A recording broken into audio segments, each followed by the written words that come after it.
और बड़ी खबर यह है कि दिल्ली में लगातार तेजी के साथ फैल रहा है कोरोना। पिछले 24 घंटे में 356 नए मामले सामने आए हैं। एक दिन में अब तक सबसे ज्यादा मामले सामने आए हैं। 356 में से 325 मामले सिर्फ मरकज से हैं। दिल्ली में संक्रमित लोगों का आंकड़ा 1510 तक पहुंच चुका है, यानी 71% मामले सिर्फ मरकज से जुड़े हुए हैं। 1071 मामले जो हैं विदेश से आए और उनके संपर्क में आए लोगों की संख्या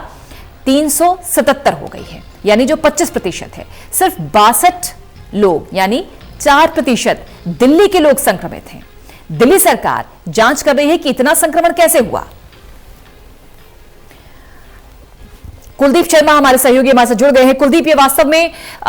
बहुत बड़ा खतरा है। दिल्ली में संक्रमण लगातार फैल रहा है, लेकिन जो आंकड़े हम बता रहे थे, दिखा रहे हैं कि इनमें 71% ये वो आंकड़ा है जो कि मरकज से आए हुए लोगों के द्वारा लोग इन्फेक्ट हुए हैं, जबकि दिल्ली के सिर्फ 62 लोग यानी 4% लोग ही संक्रमित हैं। अब कुल मिलाकर देखा जाए दिल्ली की क्या स्थिति है और कितनी गंभीरता से इस समय इस पूरे मामले को देखा जा रहा है?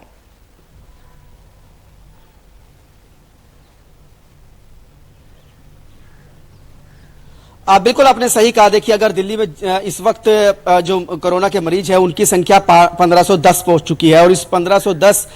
मरीजों की संख्या में जो सबसे ज्यादा हिस्सेदारी है वो मरकज की जमात में जो लोग शामिल हुए थे उनकी हिस्सेदारी है। अगर कल की बात करें तो कल दिल्ली में सबसे ज्यादा एक दिन में कोरोना के मरीज आए और एक दिन का आंकड़ा 350 से ऊपर था और उनमें से सिर्फ अकेले 325 लोग पूजा मरकज से जुड़े हुए थे। इसी तरीके से अगर दिल्ली के कुल कोरोना मरीजों के आंकड़ों की बात करें और उसमें मरकज में शामिल हुए लोगों का आंकड़े की बात करें तो उसमें से 1076 लोग मरकज से जुड़े हुए और इसका प्रतिशत निकाला जाए तो यह प्रतिशत कुल प्रतिशत में से 76% निकल कर आता है। यानी दिल्ली में इस वक्त जितने भी कोरोना के केसेस हैं उनमें से 76% हिस्सेदारी जो है वो जो जमात से जुड़े हुए लोग हैं उनकी है। तो इस बात को आसानी से समझा जा सकता है कि अगर ये जमात के मामले ना आते, अगर जमात के जरिए दिल्ली में कोरोना ना फैलाया जाता तो आज दिल्ली में कोरोना के आंकड़े बेहद कम होते और बेहद कंट्रोल में होते और हालात सरकार के लिए संभालना ज़्यादा आसान होता। लेकिन जब से ये निजामुद्दीन के मरकज़ का मामला आया है उसके बाद दिल्ली में लगातार 100 से 200 की औसत के हिसाब से रोजाना कोरोना के मरीजों की संख्या में इजाफा हो रहा है। लेकिन अगर इससे पहले की बात करें पूजा, जब ये निजामुद्दीन मरकज का मामला सामने नहीं आया था तो दिल्ली में मैक्सिमम 50 से 60 रोजाना कोरोना के केसेस में बढ़ोतरी होती थी। लेकिन जब से मरकज का मामला आया तो इसका एवरेज जो है कभी 200, कभी 250, कभी 150 और कल तो 350 को भी पार कर गया और 376 लोग जो है वो दिल्ली में कोरोना पॉजिटिव मिले और अभी भी ये आंकड़ा बढ़ सकता है क्योंकि अभी भी जो जमाती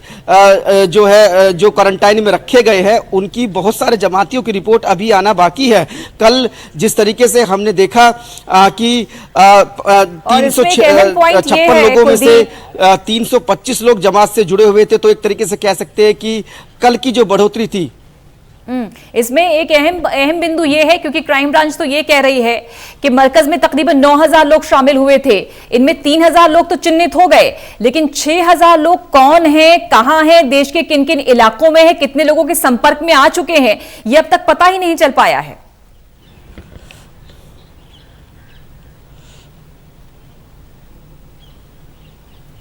बिल्कुल। देखिए, ये जो कोरोना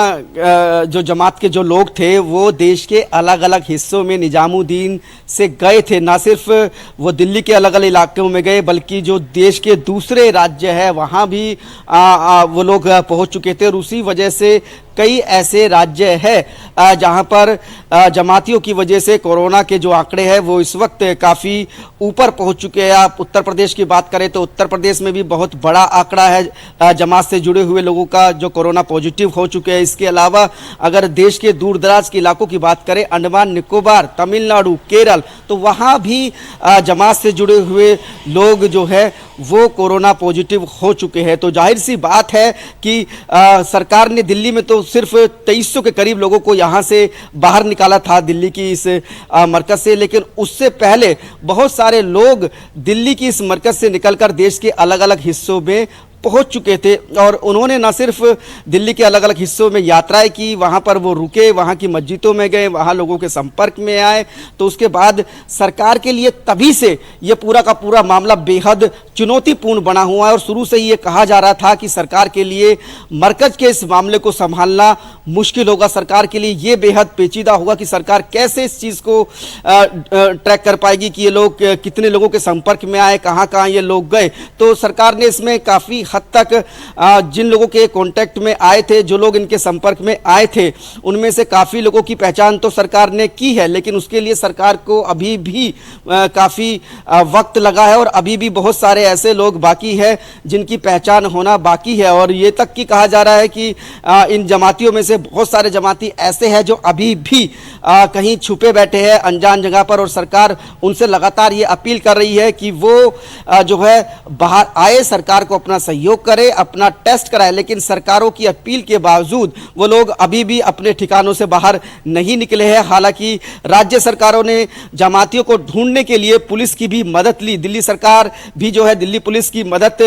ले रही है और दिल्ली पुलिस की मदद से ही आप जो दिल्ली का जीनत महल इलाका है वहां से 102 से ज्यादा जमाती लोगों को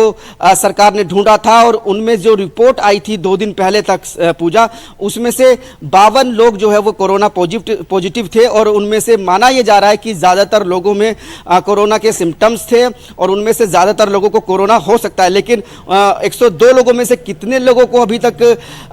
कोरोना पॉजिटिव हुआ है ये रिपोर्ट आने के बाद साफ होगा। लेकिन जिस तरीके से निजामुद्दीन में 2300 से ज्यादा लोगों को सरकार ने मरकज से निकाला था, तो उसके बाद एक दूसरा जमातियों का हॉटस्पॉट बन गया था ये जीनत महल, वहां से चांदनी महल, माफ कीजिएगा, वहां से बड़ी संख्या में जमाती निकले थे और इसी तरीके से उनकी धरपकड़ जो है अभी भी लगातार जारी है। अभी भी दिल्ली और दिल्ली के बाहर के कई हिस्सों में ऐसी खबरें लगातार मिल रही है कि नए जमाती पकड़े गए हैं और वो कोरोना पॉजिटिव है। कल ही का मामला दिल्ली से सटे हुए नोएडा का है, नोएडा में भी कुछ जमाती कल पकड़े गए थे और उनके भी कोरोना टेस्ट किए गए तो वो पॉजिटिव पाए गए। तो ना सिर्फ दिल्ली सरकार के लिए ये सबसे बड़ी मुश्किल साबित हो रही है, सबसे बड़ा दरअसल साबित हो रहा है, बल्कि जिन राज्यों में जमाती पहुंच चुके थे वहां पर भी सरकारों को इन जमातियों को ढूंढना, उनको अस्पताल तक ले जाना, उनको अस्पताल ले जाने के बाद उनका टेस्ट कराना और जिन लोगों के संपर्क में आए और जो लोग इनके संपर्क में आए उनका पता लगाना दूसरी राज्य सरकारों के लिए भी बेहद मुश्किल साबित हो रहा है।